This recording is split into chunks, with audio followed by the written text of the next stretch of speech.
끼어 있습니다. 또 중국, 저 북쪽으로는 러시아, 또 동해 쪽으로는 일본, 저 바다 건너 미국. 지금 일본이 일어나서 우리를 시기하고 미워하고 꼬투리를 잡고 보복 경제 전쟁을 선포했습니다. 우리는 일본에 비하면 매우 약한 나라입니다. 우리는 중국을 무시하고 일본을 무시하지만 교만입니다. 중국이 훨씬 우리보다 강한 나라입니다.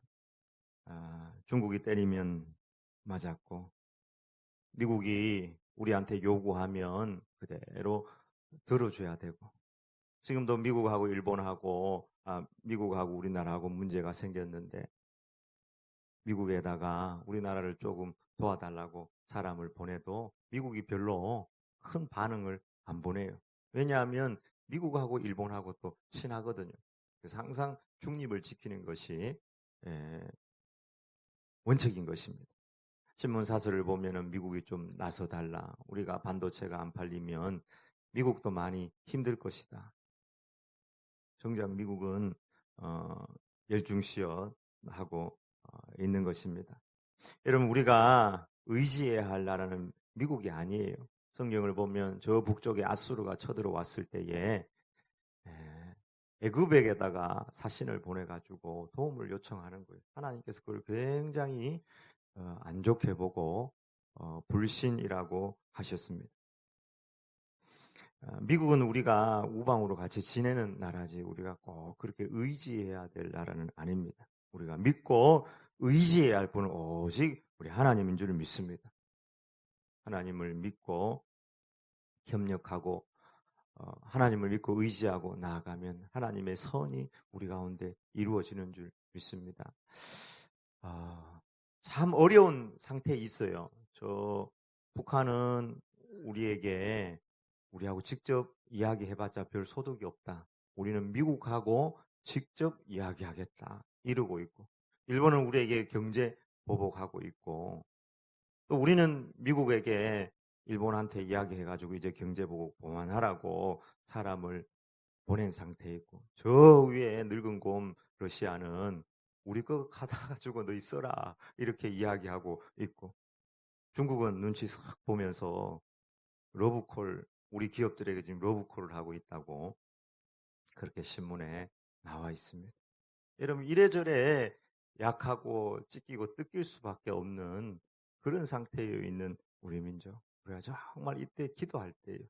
민족을 위해서 기도할 때 하나님 앞에 무릎 꿇어야지 될 때임에도 불구하고 다 모든 것을 정치적으로 해결을 하려고 하는 것. 여러분 눈에 보이는 육적인 전쟁이 결코 육적인 전쟁이 아니라 영적인 전쟁인 것을 깨달아야 합니다. 어제 안락교회 우리 중보기도팀 왔을 때도 제가 그 말을 나누었어요. 저 밑에 아말렉하고 이스라엘하고 전쟁할 때 그건 100% 육적인 전쟁이에요. 그럼에도 불구하고 모세는 산 위로 올라가서 그 100% 육적인 전쟁은 100% 영적인 전쟁이다. 하늘을 향해 손을 들고 기도하니 이스라엘이 이기고 팔이 내려가니 아말렉이 이기더라. 하나님의 백성들이 새벽을 깨우고 민족을 위해 기도하고 대통령을 위해 기도하고 외교부를 위해서 기도해주고 총리를 위해서 기도해주고 시장을 위해서 기도해주고 그 사람 별딴 것 같아요. 비슷해요 우리하고. 사실 알고 보면 성정이 다 비슷비슷한 사람들이라. 이재용이면 난 사람 같지만 다 비슷비슷해요. 그냥 역할과 기능 사람의 자녀로 태어났으니까 그렇게 역할과 기능을 하는 거죠. 정말 필요한 것은 하나님의 도움인 것입니다. 이렇게 민족의 위기 앞에 서 있을 때 불평하고 비난하고 우리가 정치적인 것에 너무 눌리면 우리 감정적으로 사탄이 원하는 것을 자꾸 재생산해요. 사탄이 원하는 것은 미워하고 시기하고 죽이고 하나 이런 감정들을 막 쌓아나가거든요. 결국 언젠가는 전쟁을 일으키거든요. 전쟁이야말로 가장 사탄적인 거예요. 죽이고도 죽이는 것을 정당화하는 것이 전쟁이니까. 우리가 이런 상황 가운데 하나님의 경륜을 바라보면서 민족을 위해서 계속 기도해야 할 것입니다. 왕이 시기에 사로잡혔습니다. 사울 왕입니다. 다윗은 일개 장군, 하나의 신하에 불과합니다. 아무런 힘이 없습니다. 미움은 살인과 같은 거예요. 처음에는 간접적으로 신하들에게 시켜가지고 포피, 블레셋의 포피 100개만 가지고 오면 내 사위 삼아줄게. 다윗을 죽이려고 한 것입니다. 그러나 19장으로 넘어가게 되면 사울이 그의 아들과 그의 아들 요나단과 그의 모든 신하에게 다윗을 죽이라고 말하야 되니 이제는 공개적으로 아들에게도 그리고 신하들에게도 다윗을 죽여버려라, 죽이라 하면서 직접적으로 그렇게 말하게 된 것입니다. 근데 사울의 자녀 중에 요나단과 미갈이 오늘 19장을 읽어보면 사울을 좋아하고 사랑하고 사울을 굉장히 기뻐했다 말하고 있습니다. 이런 미움과 살인의 영이 역사해도 사랑의 영이 역사하면 그 미움과 살인 전쟁 가운데서도 하나님께서 생명을 보존하는 일이 일어나는 거예요. 요나단이 사울 앞에서 다윗을 막 칭찬해요. 다윗은 충성스럽고 다윗은 블레셋에게 나아가서 목숨 걸고 전쟁하고 많은 블레셋 사람들을 죽였습니다. 그 공적을 얘기했습니다.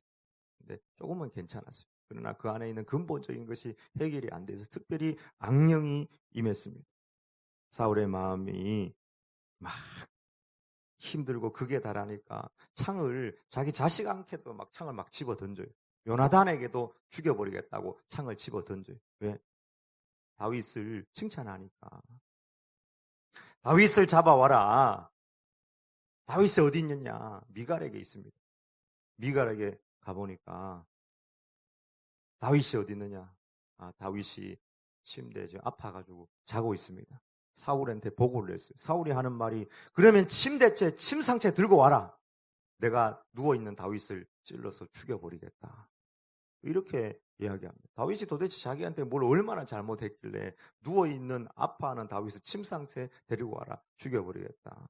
그리고 그 신하들이 다윗이 누워있나 딱 열어보니까 미갈이 뭐 이렇게 인형 같은 걸 만들어가지고 다윗을 막 눈도 막 이상하게 그리고 해가지고 떡 누워있는 거예요.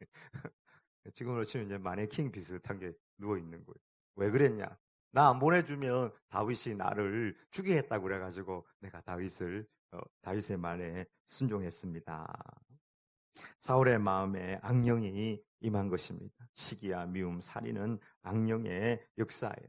그래서 이 다윗이 사울을 피해가지고 어디로 도망갔냐 하면은 예루살렘 북쪽에 있는 라마라는 지역으로 도망갔습니다. 그 라마에는 나요시라는 곳이 있는데 라마 나요스의 사무엘에게로 달려가가지고 사무엘에게 자신의 억울함과 또 사울이 자기에게 행한 일들을 다 하나하나 얘기했습니다. 근데 그 중에 어떤 사람이 이제 사울에게 충성하는 사람이 있었던 것 같아요. 그래서 사울에게 보고를 했습니다. 다윗이 라마 나요스에 있습니다. 그래서 사울이 전령들, 군인들이겠죠. 칼을 치고 보내가지고 다윗을 잡아오라. 그렇게 보냈어요. 보냈는데 라마 나요스에서 그 선지자들이 있었거든요.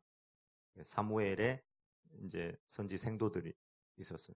근데 거기서 서로 집회를 하고 또 사무엘이 이렇게 서 있는 걸 보고 있는데 칼 차고 저렇게 들어왔다가 거기 성령님께서 역사하시는 그 현장에 오니까 그 사람들도 갑자기 칼이고 뭐고 임무고 다 잊어버리고 예언을 막 하는 거예요. 예언을. 그래 뭐 다윗 잡아갈 생각도 못하고 거기서 막 서가지고 자기들도 막 찬양하고 기도하고 할렐루야 하고 안 오는 거예요 사람이. 그래가지고 두 번째 또 칼찬 전령들을 보냈는데 또 두 번째 똑같은 일이 일어나요.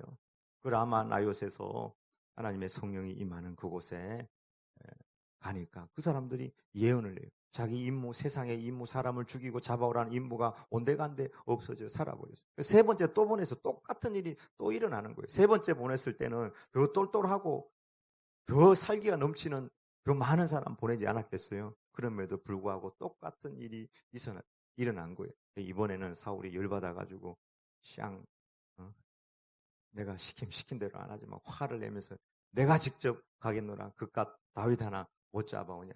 뭐 라마나요스는 예루살렘에서 그렇게 먼 거리가 아니에요. 한 7, 8km 정도밖에 안 되거든요. 칼을 갈아가지고 막 차고 싹 갔어요. 가가지고는 라마에 있는 세구라는 큰 우물이 있는 그 지역에서 사람들에게 조용하게 묻는 거예요. 여기 사무엘하고 다윗이 어디 있습니까? 라마 나요세 선지학교 있는데 있습니다. 그렇게 얘기를 해준 거예요. 그래가지고 이제 거기서 조용하게 이제 찾아가는 거예요. 확 가서 덮쳐가지고 잡아버리려. 근데 거기에서 라마 나요까지 가는 길에 갑자기 사무엘이 예언을 하기 시작하는 거예요. 하나님의 영이 그에게 임해가지고 자녀들은 예언할 것이요 청년들은 환상을 보고 자기가 다윗 잡으러 온 것도 잊어버렸어. 그리고는 라마 나요까지 끝까지 예언을 하면서 그 거리를 가고 난 다음에 사무엘 앞에 가더니 갑자기 옷을 벗고는 하루 종일 예언을 하면서 있었다. 그래서 속담에 사무엘도 선지자 중에 있느냐 하는 이런 속담이 생겼다는 본문이 오늘 사무엘상 19장에 나오는 이야기입니다. 라마 나요시 어떤 것인가? 이 라마 나요스에 대한 이 말씀을 통해서 우리가 은혜 받기를 원합니다. 첫 번째 이 라마 나요스는 품어주는 것, 품어주는 것. 다윗이 상처받고 눈물을 흘리고 오해받고 정치적으로 정적이 되어가지고 죽을 수밖에 없는 그때에 수많은 상처들, 아픔들, 오해를 가지고 있을 때 내가 가야 되겠다 생각했던 곳은 자기가 태어난 곳 베들레헴이 아니라 라마라는 곳이 먼저 떠올랐던 것입니다. 인간적으로 보면 라마 나요스는 별거 아니에요. 정치나 경제 중심도 아니고 그저 예루살렘 변방에 있는 작은 시골 마을이라고 할 수 있습니다. 그러나 라마는 우리가 기억하는 것처럼 한나의 고향이고 사무엘의 고향입니다. 사무엘이 라마에서 이스라엘 여러 곳을 순례하고 난 다음에 제사 드리고 다시 라마로 돌아와서 지냈던 곳이 라마입니다. 나요시라는 말은 이게 정확한 고유 명사냐 하는 것에 있어서 여러 가지 의견이 있는데 나요시라는 말은 거처 혹은 초원이라는 의미가 또 있고 아카디아어에서 나움이라는 단어에서 나온 말로 추정이 되는데요. 기숙사 혹은 기숙학교. 그래서 라마 나요스를 정확히 번역하면은 라마에 있는 선지 학교 정도로 이렇게 번역하면 그 문맥상 아주 정확한 번역이다 이렇게 보면 됩니다. 왜냐하면 나요시라는 말은 항상 라마와 함께 동시에 단어가 나오기 때문에 라마에 있는 선지 학교. 물론 라마 동네면 예를 들어서 대저 1동이면 대저 1동 안에 있지 않아도 라마에 와서 어느 한 지역에 있는 나얏 이렇게 이해하면 되겠습니다. 18절 다윗이 도피하여 라마로 가서 사무엘에게로 나아가서 사울이 자기에게 행한 일을 다 전하였고 다윗과 사무엘이 나요스로 가서 살았더라. 라마 나요스는 다윗을 품어준 것. 상처받고 눈물 흘리고 힘들고 어려울 때 나를 품어주는 것. 왜 라마 나요스를 생각했냐 하면 자기를 품어줄 수 있는 사람이 그곳 가운데 있었습니다. 누굽니까? 사무엘입니다. 사무엘과 사무엘을 따르는 선지자 무리가 다윗을 품어줄 수 있는 것입니다. 라마 나요스는 상처난 영혼을 품고 치유하는 곳. 지금으로 치면은 수도원, 기도원, 교회로 비유해도 좋겠습니다. 사람으로 비유하자면 어머니 품 같은 곳입니다. 다윗은 사울에게 상처를 많이 받았어요. 몸을 드리고 충성을 드리고 자구의 젊음을 드리고 마음까지 다 드렸음에도 불구하고 총이 돌아오고 칼이 돌아오고 창이 돌아오고 중상모략이 그에게 있었던 것입니다. 여러분 누구에게 배신당해 본 적이 있습니까? 나는 진실로 대하고 충성하고 최선을 다했는데 그 사람이 나에게 창을 던지고 칼을 던지고 중상모략하고 나를 죽이려고 한다. 왜? 그저 내가 못했기 때문이 아니라 잘났기 때문에 그것 때문에 내가 오해받은 것. 여러분, 배신당하면 할 말이 많아요. 배신당한 그 사람은 많은 상처를 받습니다. 눈물 흘리면서 밤이 새도록 강변할 말이 너무 많은 거예요. 배신당한 사람은 평생 자기가 배신당한 그 경험을 가슴에 품고 또 이야기하고 또 이야기하고 또 이야기할 것만큼 그 마음에 큰 상처가 되는 것입니다. 다윗도 마찬가지입니다. 자신의 이야기를 들어주고 위로해줄, 품어줄 수 있는 그 라마 나요 사무엘에게로 간 것입니다. 여러분, 우리 교회가 세상에 이런 위로와 섬김을 줄 수 있는, 품어줄 수 있는 마음을 가져야 될 줄 믿습니다. 그래야 교회는 부흥합니다. 남편은 아내를 품어주고 아내는 남편을 품어주고 기성세대는 자녀를 품어주고 모두가 품어주고 새로운 사람도 품어주고 또 품어주고 또 품어주는 교회. 여러분, 우리 교회 이 뒤에 있는 십자가도 그렇고 밖에 걸려있는 십자가도 그렇고 저 십자가는 용서를 의미하고 치유를 의미하고 품어주는 것의 상징입니다. 맞습니까? 십자가는 예수님께서 팔을 벌리고 다 오라, 수고하고 무거운 짐진 자들아 다 내게로 오라, 너희를 품어주겠다는 그 사인이에요. 그 사인. 세상은 참 많이 상처 주고 상처를 받는 구조를 가지고 있습니다. 사는 것 자체가 전쟁이지 않습니까? 내가 이겨야지, 내가 잘해야지 견딜 수 있는 세상. 학생들도 학교에서 공부하면서 치열하게 전쟁하고, 직장인들도 마찬가지, 사업하는 사람들도 마찬가지. 내가 있는 현장에서 나도 모르게 다른 사람과 함께 비교되는 이 현장에서 상처를 주고 상처를 받기도 하는 것이 현실입니다. 어디 쉴 만한 곳이 정말 없는가? 진정으로 쉴 만한 곳이 없는가? 내 이야기를 들어주고 나를 품어주고 나를 나눌 수 있고 함께할 동지가 없는가? 여러분, 요즘 청소년들이 자기의 고민을 자기 부모에게 이야기할 것 같지만 전혀 그렇지 않습니다. 설문조사하면 거의 대부분이 자기 친구들한테 이야기한다는 거예요. 부모가 자녀들을 품어줄 수 있는, 들어줄 수 있는 귀가 없는 거예요. 품어주고 들어줄 수 있는 귀. 세상에 진정한 용서와 은혜가 있는가? 세상은 용서와 은혜에 목말라 합니다. 어떤 사람이 저기 잘못해서 감옥에 한번 갔다 왔다. 사람들이 그 사람을 어떻게 봐요?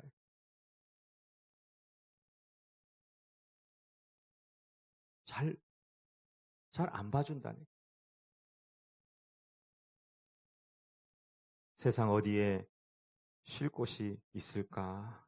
그래서 사람들이 나름 이 힘든 세상 가운데 시간을 내가지고 아주 멋진 곳으로 휴가지를 정해가지고 휴가를 가고 쉼을 얻으려고 하지만 그곳에 가도 참 쉼이 없어요. 멋진 곳으로 휴가를 가도 진짜 그곳에 참 쉼이 있습니까? 거기에 용서가 있습니까? 죄 용서가 있습니까? 불교로 가면 여러분 참 쉼이 있습니까? 불교는 네가 이 세상에서 잘못한 거 영원토록 그 업보에서 그 업을 갚지 아니하면 넌 다음 생에 개로 태어난다. 제가 고양이를 한 마리 또 데리고 왔어요. 우리 집에 키우고 있는데 이제 일주일 좀 지났는데 이 새끼인데 이름이 톨이에요. 도토리인데 도토리만한 게 이빨이 자꾸 생기고 나고 하니까 자꾸 나를 깨물어. 발로 제가 팍 차버립니다. 나는 불교식으로 이야기하면 업보가 쌓였어. 이걸 어떻게 풀어야 돼? 이걸 안 풀면 나는 다음에 고양이로 태어나고 그 고양이가 사람으로 태어나가지고 나를 팍 차야지 해결되네. 근데 살면 살수록 죄는 더 쌓이네요. 내가 예수 믿어 목사가 되었음에도 불구하고 살면 살수록 더 성결하고 더 성숙하고 더 하나님 기쁨의 삶을 사는 것이 아니라 불교식으로 볼 때에 오늘도 연약하고 내일도 연약하고 부족한 것 투성이네요. 나는 해탈하고 해탈해서 해탈의 가장 높은 경지인 부타가 되지 못하고 나는 날마다 떨어지는 인간 같네요. 오호라 나는 공고한 자로다. 이 사망의 몸에서 누가 나를 건져내려. 우리 하나님께 감사하리로다. 우리 주 예수 그리스도로 말미암아 우리 하나님께 모든 영광과 감사를 돌릴지어다. 아멘. 우리의 진정한 라마나요. 우리가 피할 곳은 주님의 저 십자가인 줄 믿습니다. 십자가 위에서 강도를 향해서도 오늘 내가 나와 함께 낙원에 있을 것이다.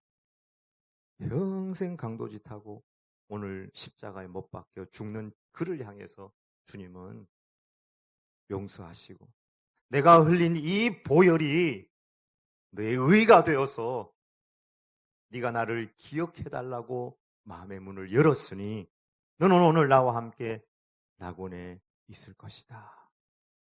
정말 라마나요. 정말 위로, 정말 쉼은 우리 주님의 십자가 앞에 안에 있는 것입니다. 현장에서 가나마다 잡힌 여인을 여러분 기억할 겁니다. 현장에 가나마다 잡혀왔으니 옷도 찢어지고 막 부끄러움이 온 영혼을 감싸고 차라리 빨리 죽었으면 좋겠다. 왜냐하면 사람들이 죽이려고 돌을 다 들고 있었거든요. 자기도 알고 있어요. 넌 이미 가늠하다 잡혔으니까 돌에 맞아 죽을 거다.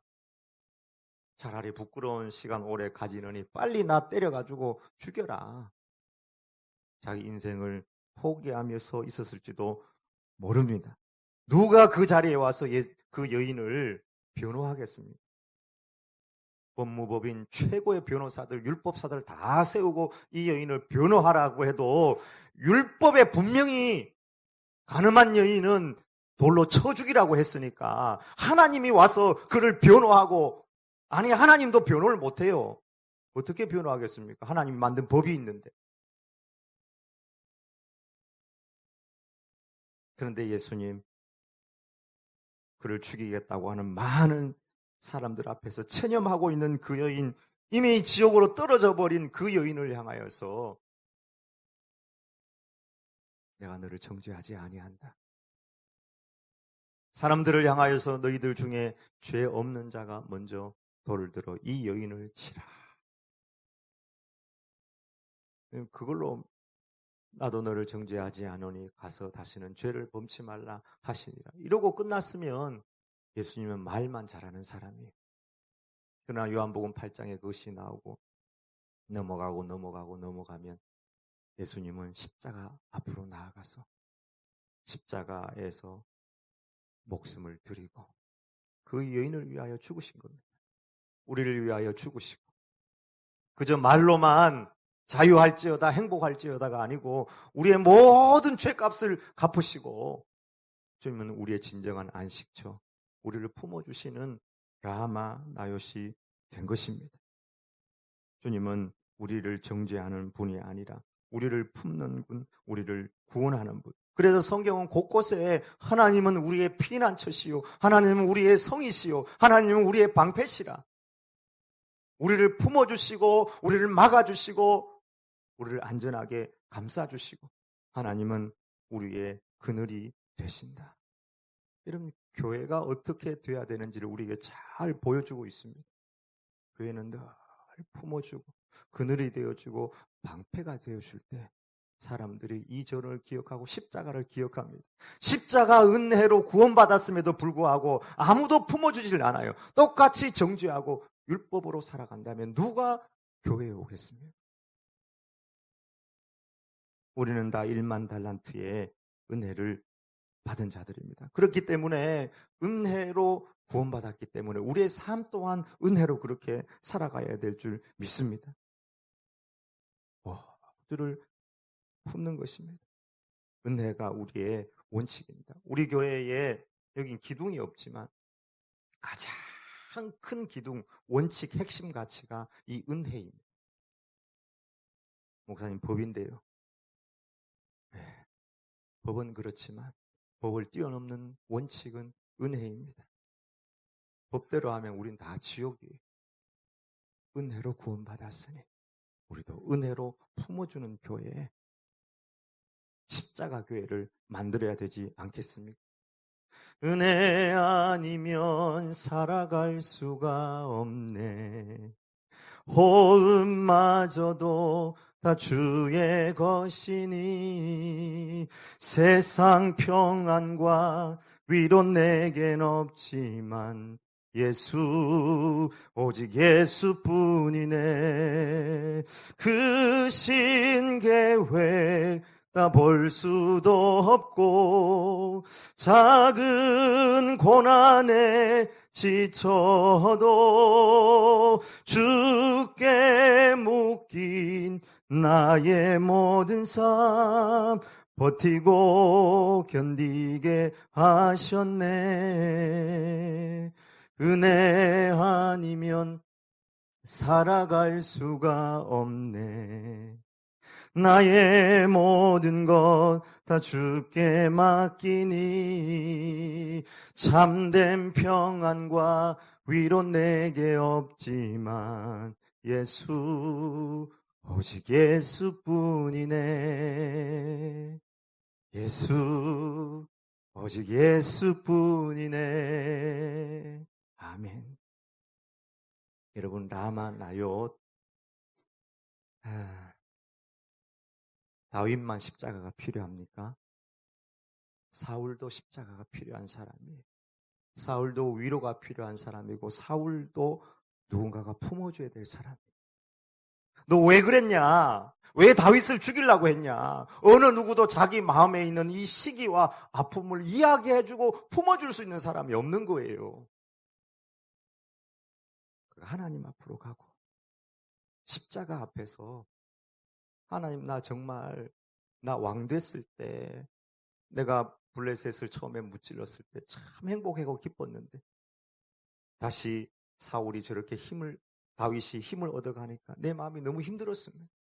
자기의 마음을 내어놓고 위로하고 자기를 품어줄 사람.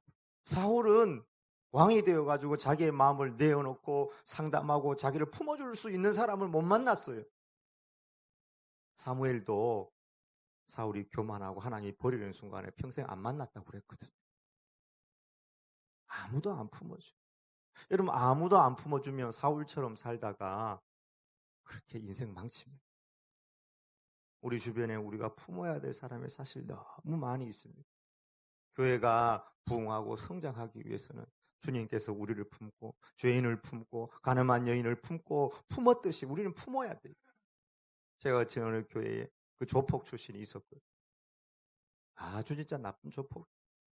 나중에 진짜 그 습성 잘 못 버리더라. 의자 저런 걸로 사람 머리를 찍고는 도망가 버리고 하는 그런 사람이.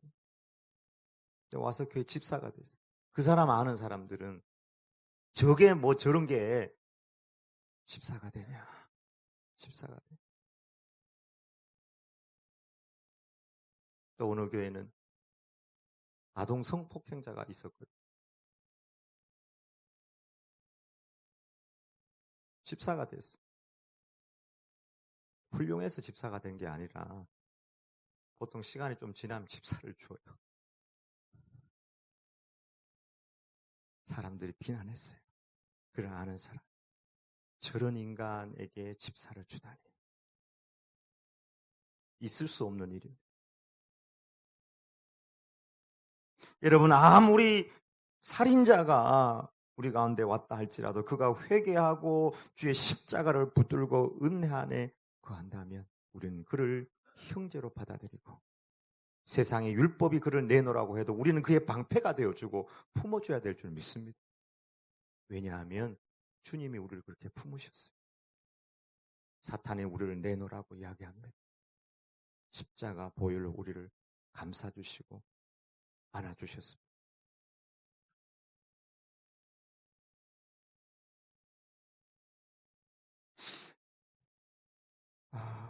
우리는 어떤가? 우리가 사탄이 우리를 향해서 비방하고 정죄하고 우리를 대적하면 우리가 사탄에게 이길 수 있을까? 우리 사탄은 못 이겨요. 죄 목록이 너무 분명하니까. 죄 목록을 쫙 들고 와가지고 자, 봅시다. 비디오로 탁 보여주면서 정죄하는 거예요. 잘한 것도 있겠죠. 충성한 것도 있겠죠. 네, 죄도 있을 거예요. 네, 죄의 삭은 사망이라고 그랬으니까. 우린 정죄받아 마땅합니다. 그럼에도 불구하고 십자가를 붙드는 거예요. 주님께서 저들은 나의 딸입니다. 나를 믿는 나의 보혈, 내 희생이 묻어있는 나의 백성입니다. 십자가 교회, 은혜 교회를 이루어가기를 축복합니다. 품어주는 거 사실 좀 힘들어요. 왜냐하면 내 성격을 뛰어넘어야 돼.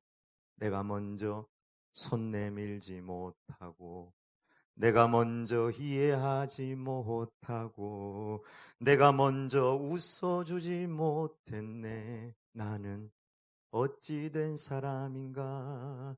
오 간교한 나의 입술이여, 오 서글픈 나의 자존심이여, 왜 나의 입은 사랑을 말하면서 왜 나의 마음은 용서를 말하면서 왜 내가 먼저 손해볼 수 없는가?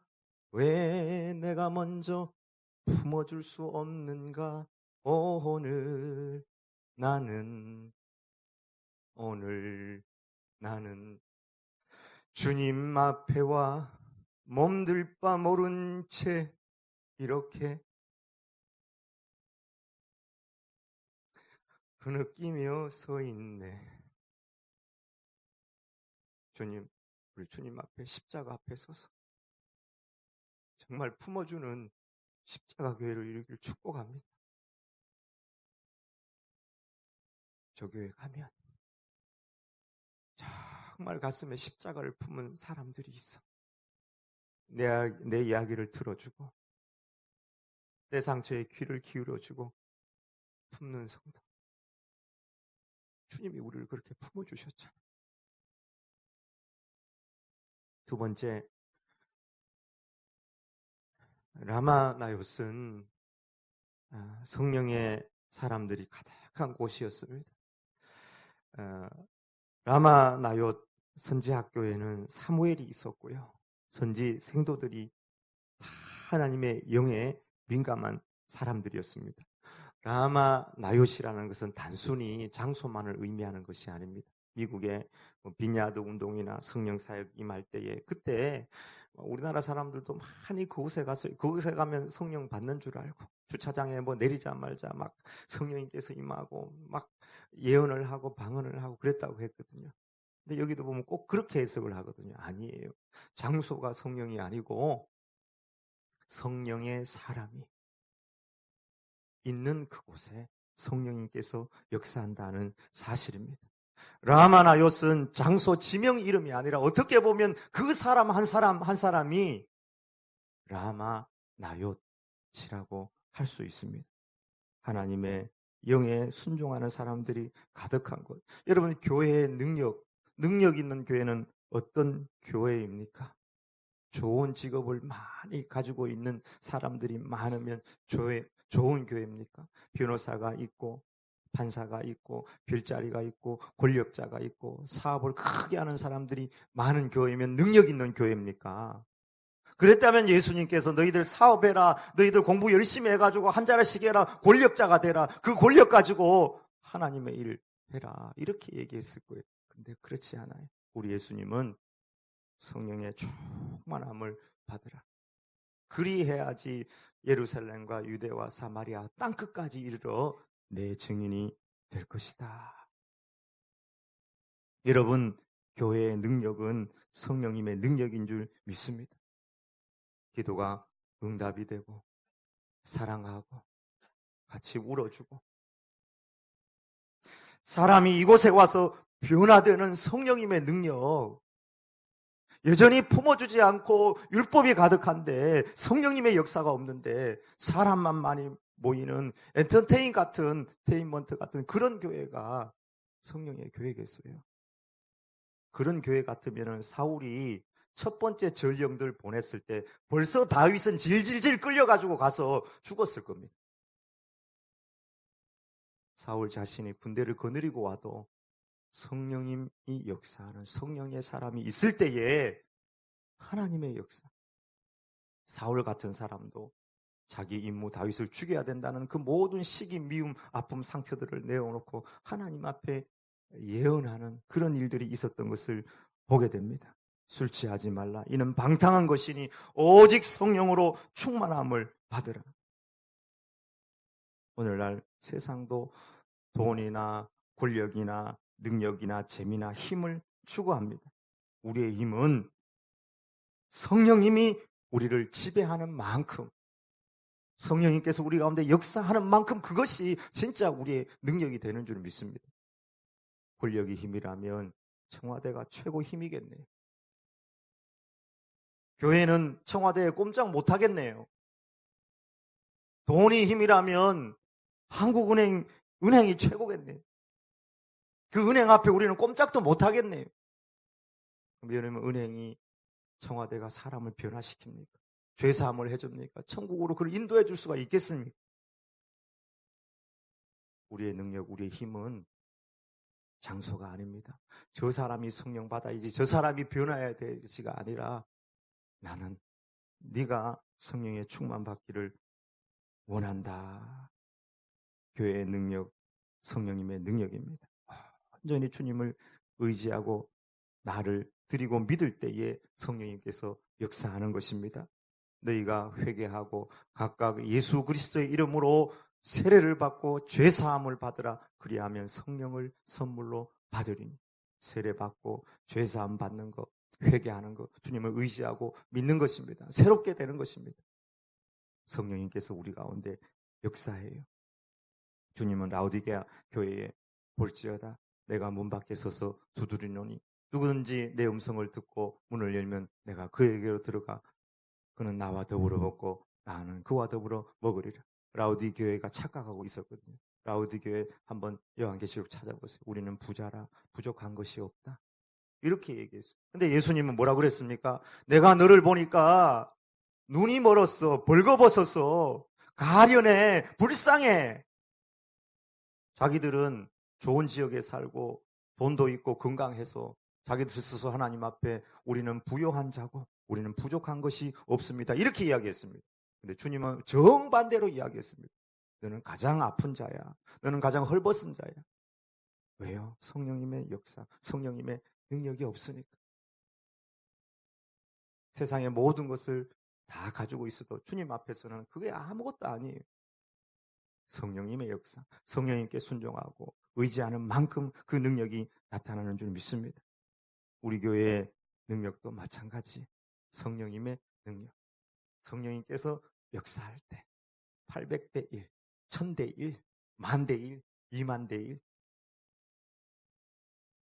물고기 2마리, 보리떡 5개로 10,000명, 20,000명, 50,000명을 먹이는 그 역사들이 성령님을 통해서 우리 가운데 오는 줄 믿습니다. 이 여름 우리가 더 기도하고 기도의 임계점을 넘어서고 성령님을 사모하고 대저 중앙교회는 위치가 중앙에 있어서 중앙교회가 아니고 대저 센터교회예요. 중앙이라는 말이 센터라는 말이잖아요. 우리가 그 센터 역할을 감당할 수 있도록 하나님께서 옛날부터 너희는 센터교회다, 중앙교회 이렇게 하신 줄 믿고 열심히 기도하고 성령님의 능력으로 품고 달려가길 주의 이름으로 축복합니다. 아멘. 기도하십시다. 하나님 아버지, 다윗이 상처받고 힘들고 눈물 흘릴 때 라마라요스 사무엘에게로 달려가 울며 그의 모든 것을 해결받았는데 우리의 진짜 라마나요스는 십자가인 줄 믿습니다. 세상은 우리를 용서해 줄 수 없고 천국으로 인도할 수 없고 진정한 위로를 줄 수 없고 사무엘이라 할지라도 하나님 앞에서 용서받아야 될 죄인이고 사울도 품어줘야 될 사람인 것, 하나님 사무엘도 하나님 다윗도 하나님 사울도 다 십자가 주님 앞으로 갈 때에 주님께서 품어주시고 새롭게 되는 줄 믿습니다. 우리 안에 온전히 십자가를 세우고 은혜로 품으며 살아가게 하여 주시옵소서.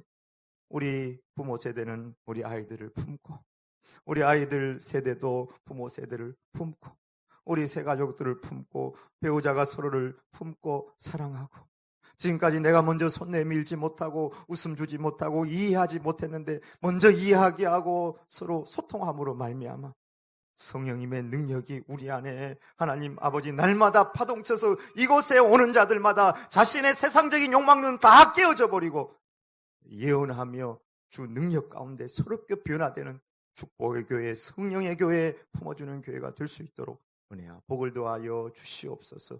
예수님의 이름으로 기도 올리옵나이다. 아멘.